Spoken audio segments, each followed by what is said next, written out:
What up, you guys? Welcome back to the channel. So look, I wanted to share this quick tip with you guys because what I've noticed, because I do a lot of mixing, right? And a lot of times what they'll send is the session and it's just a 2-track instrumental.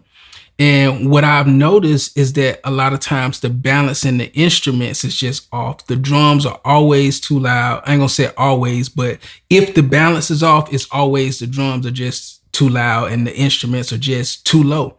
For whatever reason, I guess, you want to hear your drums knock. It ain't nothing like having hard drums that knock, but you still want to have your track be balanced in the instruments and the drums. You want things to sound like they're together, right? The first thing you want to do to fix that, you want to mix in mono. Mixing in mono is going to help tremendously when it comes to how your mix translate even when you turn it to stereo. What I do is on my monitoring system, I'm always listening in mono. Always. If you don't have a monitoring system that switches to mono, like in Pro Tools, you have a stereo width plugin that comes with it. It's free. All you do is just turn that all the way down to 0 and you'll have a mono signal for your mix. While you're mixing in mono, you want to start with your snare. If you start your mix with your snare, it is a game changer. And you got to think about it like this, right? When it comes to how our ears hear sound, your snare is almost always going to be the loudest thing that your ears are going to perk up to or respond to the quickest, because that transient in the snare is just so heavy that it's like it just jumps out at you.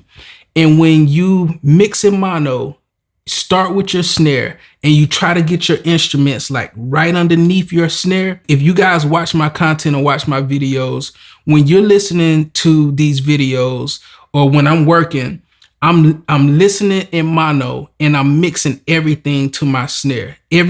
All of my instruments I'm trying to get them like right underneath or right around where that snare is, because I understand when people are listening to the music, the way their ears respond to that snare that's the loudest thing. So if everything is right around there, my mix is going to sound balanced. Like if you have a problem with your mixes not sounding balanced and everything just kind of, it's not gelling the way you want it to, try starting with your snare when you're mixing your beats. Try putting everything like right around that snare. I'm telling you guys, when I discovered that, it's a game changer. And that's not just for producers. If you're a mix engineer and you're mixing vocals or whatever, now in a song, your vocals is the main part of, the song, but you still want to mix to that snare. Like I said, the way our ears respond to snares it's a no-brainer.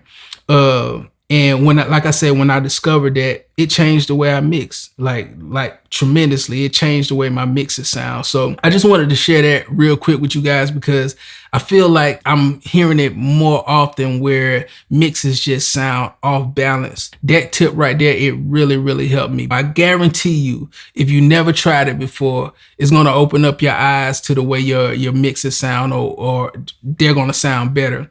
It's just something about mixing like that. And like I say, you want things to kind of be underneath your snare. You don't want things to be, well, some things you might want as loud. I guess it all depends, like your vocals, but most things you want them to live underneath your snare. And it's just a game changer, man. It's just a game changer, like right underneath.